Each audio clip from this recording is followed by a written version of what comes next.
আসসালামু আলাইকুম viewers, welcome to my channel food fusion by Shanta. আজ আমি আপনাদের সঙ্গে ট্রেডিশনাল ওয়েতে বট ভুনা রেসিপিটা শেয়ার করব। এই বটগুলো আমি ভালো মতো ধুয়ে লবণ হলুদ মেখে জাল করে নিয়েছি, তারপর টুকরা করেছি।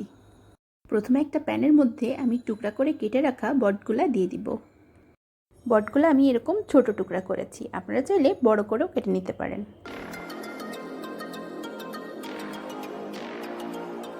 এখন আমি এর মধ্যে প্রায় 1.5 কাপ পেঁয়াজ কুচি দিয়ে দিব।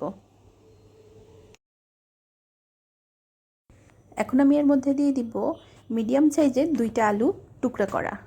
আলুটা অপশনাল, আপনারা চাইলে দিতেও পারেন, আবার এটা স্কিপ করতে পারেন। এখন আমি এর মধ্যে দিয়ে দিব আদা বাটা 1 টেবিল চামচ, রসুন বাটা দিয়ে দিব 1.5 চা চামচ।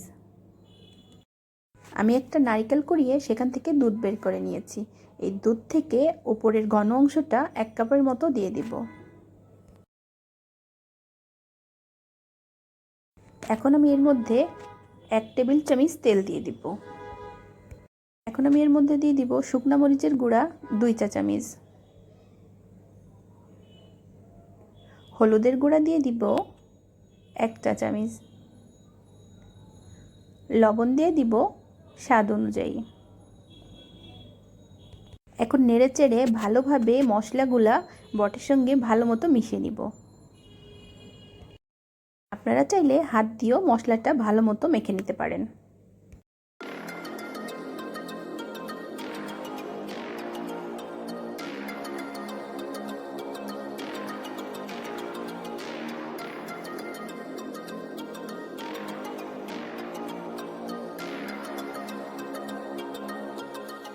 মশলাটা আমার ভালো মতো মেশানো হয়ে গিয়েছে।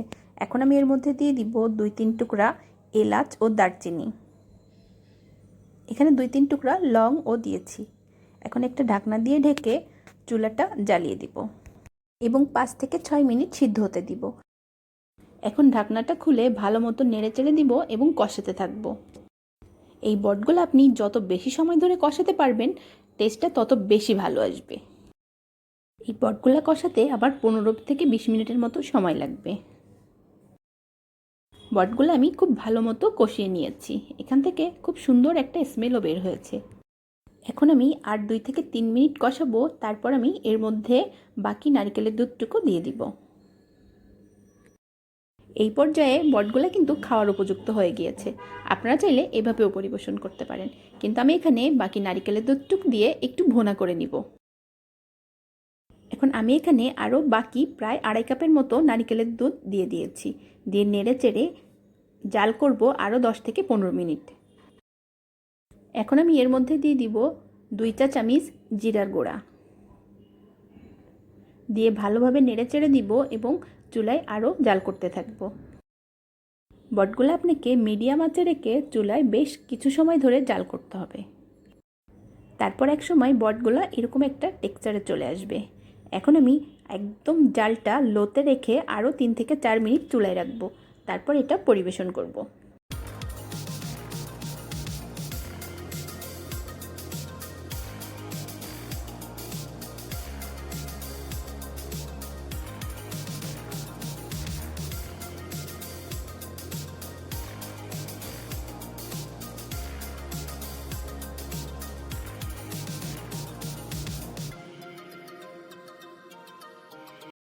তৈরি হয়ে গেল আমার ট্রেডিশনাল বট ভুনা রেসিপি।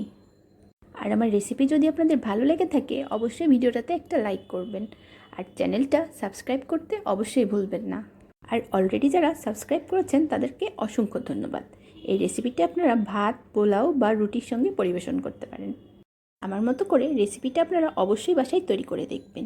দেখা হবে পরবর্তী রেসিপিতে। সে পর্যন্ত সবাই ভালো থাকবেন।